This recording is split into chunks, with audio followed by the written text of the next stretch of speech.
¿Se acuerda usted cuál era la forma en la que analizaba la información que le presentaban cuando era niño?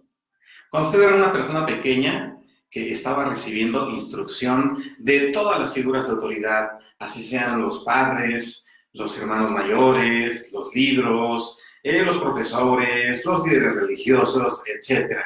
Seguramente, durante todo ese trayecto de aprendizaje, usted tuvo que ir descartando consecutivamente muchísimas otras teorías que no eran corroboradas, que usted ya comenzaba a filtrar y que descartaba porque no le convencían. Esto sucede también en el conocimiento de la vida espiritual. Y por ello, el título de esta enseñanza, el día de hoy, se llama «Qué maravilloso es dudar de la existencia de un creador». ¿Por qué razón? Porque de esta forma, inevitablemente, el ser humano va a poder conocer si realmente hay alguien dirigiendo todo este macro y microcosmos. Pero lo mejor es que se dará a la tarea de buscar consecutivamente también a través de unos estudios constantes en cualquier universidad o especialidad, que le van a llevar pues a tener una convicción, como decía el Rabí Maimónides, para usted que es estudiante de la Kabbalah, seguramente dentro de las múltiples literaturas que ha tenido usted acceso es precisamente a ello. Recordemos nosotros que Rambán o Maimónides era un filósofo judío muy famoso por todas las obras que redactó. Escribió principalmente dos obras que hoy en día son un parteaguas y que si nosotros lo definiéramos en estos tiempos podríamos darnos cuenta de que realmente hay verdad absoluta en todo esto que estamos comentando. Rabí Maimónides escribió un libro que se conoce como la Mishneh Torah. Mishneh Torah son una serie de leyes, de liturgias, para que las aplicase el hombre, la mujer o todo el pueblo que quisiese conocer de los preceptos de Moshe Rabenu en su vida diaria. Esto pues le iba a ayudar a la gente que no dudaba a solamente realizar un seder, un ritual, y esperar a que se materializara una bendición. Pero también escribió otra obra. Esta obra se llama el Moreh Nevuchim, que es la guía de los descarriados. ¿Esto qué quiere decir? Bueno, el Moreh Nevuchim está escrito para la gente que duda, para la gente que cuestiona, para la gente que no es fácil de convencer de la existencia de un ser supremo. ¿Por qué razón tenía que escribir estas dos obras diferentes? Porque obviamente nosotros nos encontramos en la actualidad con dos tipos de desarrollos espirituales que se tienen que acompañar con la intelectualidad. Uno de ellos es aquel que tú le puedes decir, enciende un cirio blanco en Shabbat y lo va a hacer, va a tener certeza, va a seguir ciegamente este precepto y va a esperar una bendición. Pero va a estar la otra parte, aquella persona que va a decir, bueno, ¿y por qué debería de funcionar? ¿Qué tiene de especial un cirio blanco? ¿Por qué tiene que ser el Shabbat? ¿Por qué tiene que ser en determinada hora? Bueno, pues esto es lo que nosotros vamos a aprender el día de hoy. Y esto es muy importante. ¿Por qué razón? Porque en el pasado la gente únicamente formaba parte de una serie de comunidades que acaparaban un mismo sistema de creencias. No había mucha dificultad. ¿Por qué razón? Porque tenían la misma idiosincrasia, asistían a la misma iglesia, al mismo templo, a la misma comunidad, a la misma sinagoga, como usted lo quiere llamar, y no cuestionaban. Y decían, bueno, en tiempos pasados esto funcionaba. Pero ¿qué sucede en estos tiempos cuando la gente tiene acceso al conocimiento de las múltiples culturas y acceso a un sistema de formación educativa cada vez más amplia? Bueno, pues en la actualidad precisamente es necesario que nosotros podamos adecuar todos estos textos al presente. ¿Por qué razón? Porque muchas veces cuando nosotros queremos seguir aplicando preceptos que nuestros ancestros, con mucho respeto lo digo, nuestros abuelos, tatarabuelos nos instruían, les funcionaba a ellos, no nos va a funcionar a nosotros. ¿Por qué razón? Porque nuestra mente siempre es inquieta, no podemos ir contra esa naturaleza. Nosotros siempre vamos a estar dudando, siempre vamos a estar cuestionando, vamos a tener cierto grado de escepticismo y lo cual, vuelvo a reiterar, no es malo. No es malo porque ahí es donde se introduce a descubrir intelectualmente la persona interesada sobre la forma en que funcionan todos y cada uno de aquellos eventos milagrosos, si los queremos llamar de alguna forma, que están descritos en el Tanaj hebreo. Eso es muy importante. ¿Por qué razón? Porque muchas veces nosotros, lo único que se nos pedía era, repite usted un shidur, un rezo, o haga una tefilá, lea un salmo, y esto le va a materializar a usted una bendición. Y mucha gente va a tomar un sefer, un libro hebreo, y va a comenzar a recitarlo. Algunos van a tener aquí los 72 nombres de Dios, y van a decir, hay que escanearlos, hay que meditarlos, hay que transformarlos en sonidos para que la vibración se impregne en todo el entorno, y mucha gente lo va a hacer. Ahí funciona parte de lo que se conoce como la emuná, pero la emuná, debemos de recordar, significa confianza, certeza, estar realmente convencido de que lo que estoy haciendo funciona. Esto es, voy a ponerle a usted un ejemplo, y que nos describen precisamente algunos grandes rabinos en mención a qué sucede cuando nosotros, por herencia, recibimos una serie de reglas para la correcta alimentación de nuestro organismo. Y sabemos que si nosotros bebemos determinada cantidad de agua, si consumimos frutas y verduras, si adquirimos proteínas y llevamos una vida lo mayor posible libre de estrés, vamos a tener una mejor calidad de vida y nos vamos a mantener sanos. Y seguramente siguiendo las reglas habrá quien dirá, bueno, funciona, no pasa nada, estoy viendo los resultados, todo está fluyendo y está bien. Pero ¿qué sucede si a la persona se le entrega el conocimiento? ¿Qué sucede si a la persona se le dice, bueno, ahora vas a entender por qué razón alimentarte de estas plantas, de estas frutas, de estas verduras, te está haciendo bien? La persona tiene que comenzarse a introducir en el estudio y conocerá las propiedades que hay en cada fruta, en cada verdura, qué nutrientes tiene, qué proteínas, qué aminoácidos, etcétera. ¿Y qué sucede? Ahora la persona va a creer, pero con un fundamento. Eso es la Kabbalah. La Kabbalah le va a dar los fundamentos, le va a enriquecer intelectualmente para que la convicción que usted va a tener en el Ser Supremo que se encuentra dirigiendo este universo tenga una explicación científica. Y aquí le voy a poner un ejemplo. Y esto no quiere decir que por ello usted tenga que dejar a un lado esas conexiones que se da con los otros mundos. Algo muy conocido es lo que se denomina la oración o la tefilá. La oración es una plática, una conversación que nosotros tenemos con ese ser que se encuentra del otro lado del mundo de la materia y que nos responde. Las oraciones están descritas en todo el Tanaj hebreo, en el Zohar, en el libro del Bajir, en el Sefer Yetzirah, en el Talmud, en muchísimos textos encontramos nosotros oraciones. Pero hemos aprendido que para realizar una oración, dice el Talmud una frase muy sabia, dice, ustedes piden y no reciben porque piden para gastar en sus deleites, es decir, pedimos solamente para nosotros. Y hoy aprendemos a través de la Kabbalah cómo funciona el milagro o cómo se activa el milagro en la vida de la persona. Primero, en tema de salud física, imagínese usted que hay una persona que está enferma y cuando esta persona está enferma usted le dice, vamos a leer determinado salmo, determinado shidur para que usted sane. ¿Qué va a ocurrir? Pues tenemos que poner mucha atención a lo que va a estar la persona describiendo con sus palabras, porque la persona tiene que aprender a decretar de forma activa lo que está solicitando. En el caso de un enfermo, te agradezco, Ser Supremo, porque estoy sano, porque estoy vivo, porque sigo mejorándome, etc. Pero, ¿qué sucede? Recordará usted que cuando invitamos a las personas a que realicen una oración, les decimos, hágalo durante 21 días. Y eso ya lo hemos explicado, hoy lo vamos a recapitular, para mantenerlo de forma más sólida en esta presente enseñanza. Recordemos nosotros que el ser humano, para poder generar una nueva conexión neurológica aquí en nuestra materia gris, necesitamos decretar 21 días, que son los días necesarios o suficientes para que ese parpadeo que hay entre una neurona y otra permanezca completamente sólida y no esté titileando.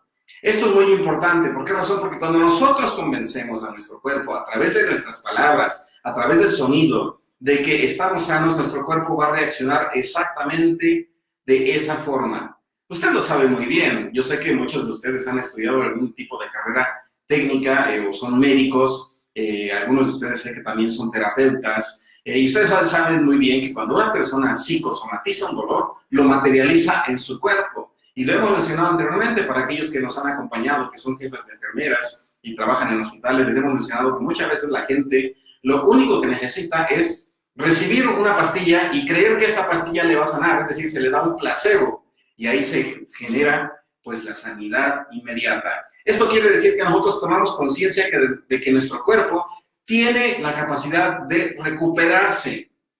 Todas nuestras células vivas se están reproduciendo de manera que nos ayudan a seguir siendo seres vivos en este mundo. Eso es la Kabbalah. En la Kabbalah se le enseña a la persona que la oración no genera un milagro en sí mismo. La oración generada con disciplina durante 21 días en determinados horarios, le va a ayudar a la persona a generar esa conexión neurológica que va a enviar la información a cada parte de su cuerpo, a cada célula, y su célula va a comenzar a fructificarse en luz. Hay un experimento que siempre hemos mencionado, ¿verdad? Y que es de Masaru Emoto, este doctor japonés, que ha hecho experimentos maravillosos con el agua. Y cuando nosotros hablamos del agua, sabemos que el agua reacciona dependiendo del idioma, dependiendo de la música y de las frecuencias que se encuentren a nuestro alrededor. Entonces, sabemos por qué razón el Tanaj hebreo, por qué los textos que están escritos en la Torá nos dicen que debemos tener mucho cuidado cuando cuando nos reunimos con determinado grupo de personas. Dice, ¿qué comunión hay entre la luz y las tinieblas? No hay convergencia, no hay unidad. Y por eso recomienda que nosotros debemos de estar constantemente rodeándonos de personas que realmente están emanando algo positivo. Ponga mucha atención a su entorno. Si de pronto usted es una persona muy próspera y de pronto decae, recuerde algo, seguramente el entorno en el que usted se está desenvolviendo le está sustrayendo toda esa bendición, toda esa energía.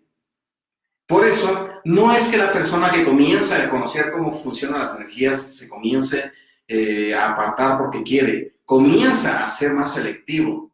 Su núcleo social comienza a volverse más hermético, pero porque entiende que mientras más cerca esté de personas que son afines a sí mismo, se va a impregnar de lo mismo. Ahí está una de las grandes claves para ser exitoso en muchísimos aspectos de su vida. Ahora, recordemos, la Kabbalah lo que nos va a brindar son las herramientas de cómo funcionan todas estas energías que se encuentran en cada célula de nuestro cuerpo. Recordemos nosotros y mantengamos muy presente algo. En la actualidad, el electromagnetismo está generando que todas las células, que todos los átomos comiencen a oscilar de la forma en la que los sonidos se comienzan a dar. Esto quiere decir que realmente hay una forma de manipular o de crear la realidad o una realidad alterna a la que nosotros tenemos muy presentes. Pero para ello, la persona tendría que tomarse el tiempo para entender por qué razón determinados nombres de Dios se tienen que vibrar, y por vibrar no significa que cierro los ojitos y me quedo en silencio. Vibrar es transformar cada letra, cada nombre del creador en un sonido, porque los sonidos son los que generan que todos los átomos se alinean de formas específicas. Ahí es donde funcionan los 72 nombres de Dios. Si yo quiero alinear la energía para que yo sea próspero, utilizaré el Sameh, Aleph, Lamed, Sehliach, y entonces lo pronunciaré, lo convertiré en un sonido, y este sonido va a alinear todo el mundo del macro microcosmos, y esto generará una realidad diferente. Mem He Shin, si yo quiero sanar, Shach, ese es el otro nombre, que también debo de saber cómo se pronuncia, no solamente decir Mem He Shin, sino decir Shach, meditarlo, generar que toda esa impregnación de energía llegue en ese espacio y entonces la persona comienza a sanar. Esas son las maravillosas claves que nosotros encontramos en los 72 nombres de Dios. Inclusive en Occidente hay mucha gente maravillosa, personas hermosísimas que participan de la cristiandad y que están interesadas en conocer los fundamentos que dio origen a parte de su sistema de creencias y dicen, yo no sabía que había una forma en la cual se podían crear estos milagros, yo no sabía que se tenía que hacer en determinados días, en determinadas horas, con determinados aditamentos. Pero hoy ya lo sabe. Hoy la Kabbalah se está expandiendo cada vez más y más y más. Y esto, vuelvo a reiterar, no deja atrás el mundo de la espiritualidad. Vuelvo a mencionar, hay dos formas de aprender a conectar con estos dos mundos. Voy a borrar esto. Vuelvo a mencionar, en el pasado, pues, se hacía solamente por tradición, por herencia. En el presente se tiene que hacer con conocimiento. Entonces, hay dos formas principales por las cuales usted va a llegar a la materialización de una bendición. La primera de ellas es un seder. Es un seder. Vamos a llamarlo de alguna forma un ritual litúrgico, si lo queremos llamar de alguna forma. Esta sería la primera. Y la segunda parte sería a través de la Kabbalah, que es la comprensión